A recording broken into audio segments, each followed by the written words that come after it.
इस देश में एक बहुत बड़ा मंदिर था, आपने खूब कहानी सुनी है। गुजरात में एक मंदिर था, सोमनाथ नाम का एक गांव है, वहां एक शिव जी का मंदिर था, इसलिए उसे सोमनाथ का मंदिर कहते हैं। किसने हमला किया था इस पर? अरे बोल पड़ो, महमूद गजनवी ने। कितनी बार किया था? 2 कहानी है, कुछ कहती हैं 17 बार हमला किया, कुछ कहते हैं 1-2 बार हमला किया। खैर कुल भी मिलाकर ये तो माना जाता है कि सोमनाथ के मंदिर पर अनेकों बार हमला हुआ।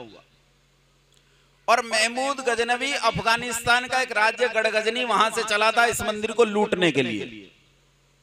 और जब लूटने के लिए चला तो वो इस देश के भीतर घुसा मुट्ठी भर सिपाहियों को लेकर।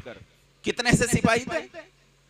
मुट्ठी भर सिपाही थे। मुट्ठी भर सिपाहियों को लेकर वो इस देश के भीतर घुसा, ये कहता हुआ, ये दंदनाता हुआ, ये घोषणा करता हुआ कि ये धन, ये वैभव, ये संपत्ति ये हम मुसलमानों की है, इस पर इन काफिरों का कोई हक नहीं। और उस तक ये सूचना कैसे पहुंची थी? माओ ध्यान से सुनो, आप लोग भी ध्यान से सुनना इस बात को। उस तक ये सूचना कैसे पहुंची थी? आज तुम पीर और मजार पूजने जाते हो, ईंट मिट्टी पत्थर के मजार बने होते हैं ना, उन्हें पूजने जाते हो, उन पर चादरें चढ़ाते हो, दिया जलाते हो। उन ईंट मिट्टी पत्थरों के नीचे जो दबे पड़े हैं वो कंकाल, ये कभी इस देश में मुसलमानों के गुप्तचर सूफियों के रूप में घूमते थे। क्या कहलाते थे ये? सूफी। कोई 9 गजा पीर, कोई 10 गजा पीर, कोई 12 गजा पीर, कोई 3 गजा पीर। ये मुसलमानों के गुप्तचर, ये बलात्कारी, ये नीच इस देश में घूमते थे, ये पता लगाते हुए कि संपत्ति कहां कहां सुरक्षित है। ये सोमनाथ के मंदिर में पहुंचे और सोमनाथ के मंदिर में जाकर इन्होंने देखा कि सोमनाथ के मंदिर के भीतर इतना धन, इतनी वैभव, इतनी संपत्ति है कि मुसलमानों के पूरे पूरे देश के पास नहीं है। अकेले एक मंदिर में इतनी है। शिवराज विजय नाम का एक संस्कृत का साहित्य है, आप पढ़ते नहीं हैं, पढ़ा करो। शिवराज विजय नाम का एक साहित्य है, उसकी माने तो अगर अतिशोक्ति भी हटा दूं तो उसके मुख्य द्वार पर लटकने वाला मुख्य घंटा 2 क्विंटल सोने का बना हुआ था। मुख्य घंटा कितने का? 2 क्विंटल सोना मतलब 200 किलो सोना। कितना सोना? अब मुझे उत्तर दो, सोना किस में तोला जाता है? बोलो, किलो में, क्विंटल में या ग्राम में? बोला, वो सोना जो दुनिया में लोगों के पास 200 ग्राम उपस्थित नहीं है, वो उस मंदिर के गेट पर 200 किलो घंटा में लटका हुआ था। 2 घंटे के रूप में 200 किलो। इतना वैभव, इतनी संपत्ति, इतने हीरे माणिक्य जवाहरात थे कि दुनिया में देशों के पास नहीं थे। मुसलमानों के इन पीरों ने, इन मजारों ने, जिन पर चादर चढ़ाते हो, जिन पर दिए जलाने जाते हो, अजमेर शरीफ, कलिया शरीफ और न जाने कौन कौन से शरीफ, ये सारे बदमाश हैं।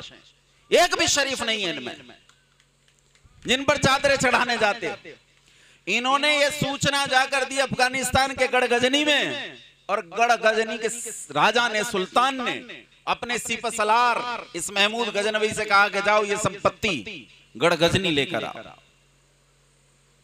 ये वहां से चला इसे लूटने के लिए।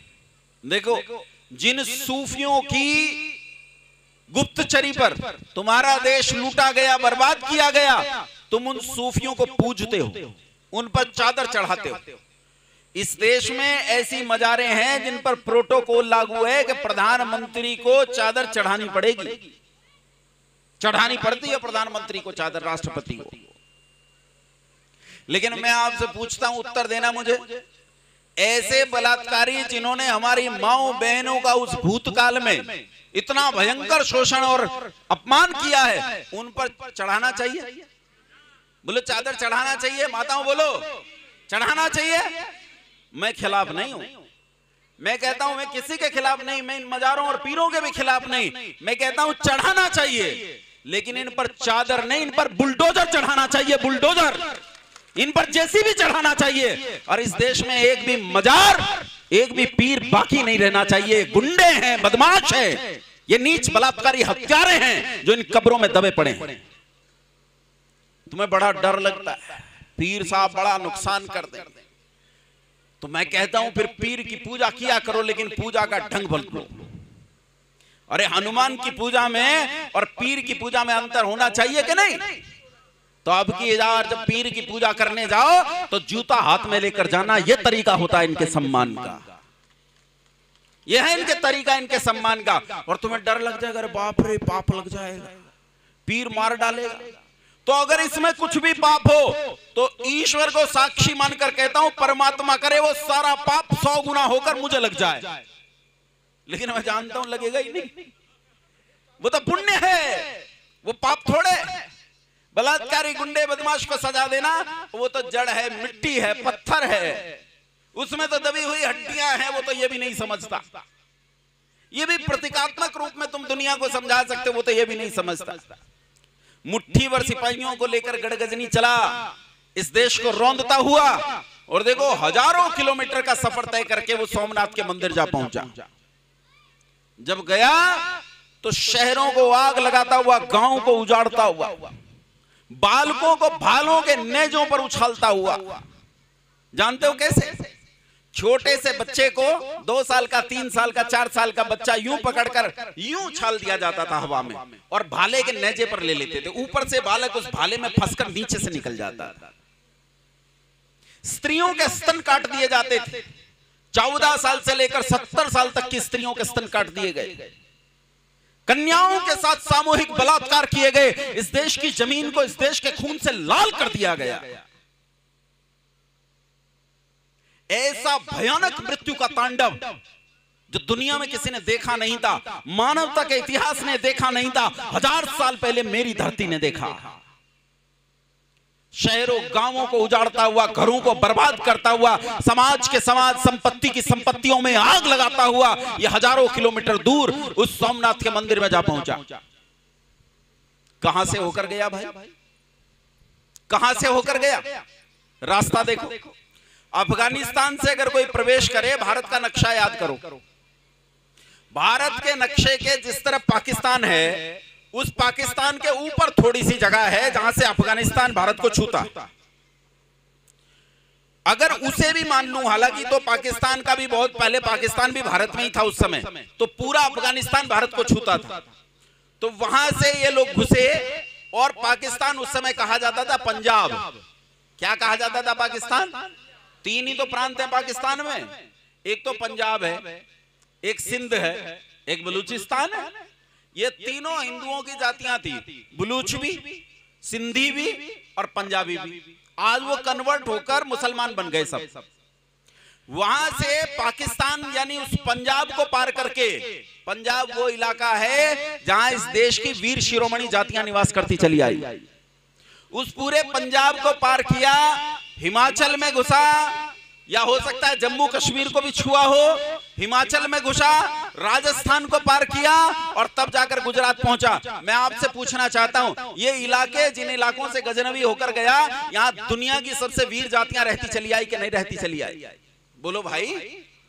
अरे ये वो इलाका है जिसने महाराणा प्रताप को जन्म दिया, ये वो इलाका है जिसने आला उदल और पृथ्वीराज चौहान को जन्म दिया।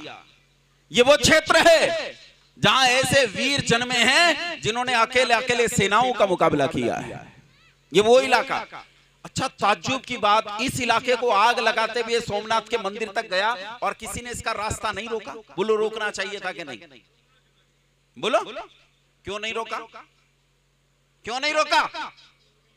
क्योंकि जहां जा रहा था ये गजनवी, वहां फतवा जारी हुआ, वहां से कहा इसका रास्ता मत रोकना, ये स्वयं नहीं आ रहा, इसे इसकी मौत खींच कर ला रही है। जब ये यहां पहुंचेगा तो भगवान शिव का तीसरा नेत्र खुलेगा, जाज्वल्यमान शिव का तीसरा नेत्र खुलेगा, और ये सारे मलेच्छ राख की ढेरियों में तब्दील हो जाएंगे, जलाकर खाक कर दिए जाएंगे।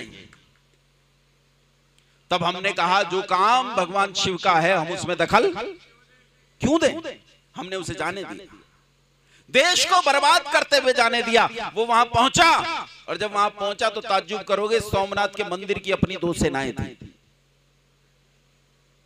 एक सेना थी मंदिर की और एक सेना थी राज्य की। दोनों सेनाएं नहीं लड़ी। दोनों सेनाओं ने कहा हम भी देखेंगे वो नजारा जब ये मलेच्छ राख की ढेरियों में तब्दील हो जाएंगे। घंटे घड़ियाल झांझ मजीरे बजाए गए, बहुत सी प्रार्थनाएं की गई। कहा भगवान शिव आ जाओ, मां पार्वती को भेज दो, गणेश को भेज दो, कार्तिकेय को भेज दो, देवताओं की सेना लेकर। लेकिन बंधुओं ना कोई आना था और ना कोई आया। ईश्वर उसकी सहायता करते हैं जो अपनी सहायता स्वयं करते हैं। जो अपनी सहायता स्वयं करने के लिए तैयार ना हो उनकी ईश्वर कोई सहायता।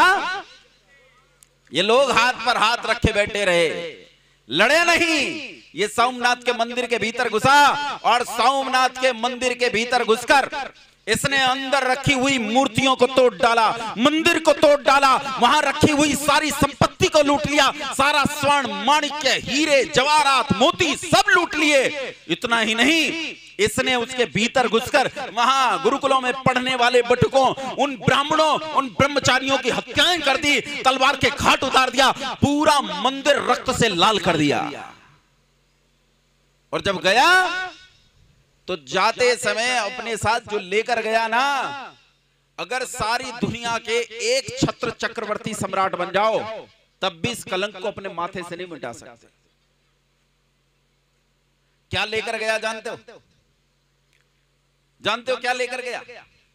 जब गया तो जिन घोड़े गधों ऊंट खच्चरों पर बैठकर आया था उनके पीछे इस देश की ललनाओं को बांधकर, इस देश की कन्याओं को बांधकर, इस देश की स्त्रियों को बांधकर, इस देश की वधुओं को बांधकर, जैसे पशु खींचे जाते हैं, जैसे मवेशी खींचे जाते हैं, वैसे उन खच्चरों, उन घोड़ों के पीछे हमारे देश की माताओं और बहनों को खींचा गया।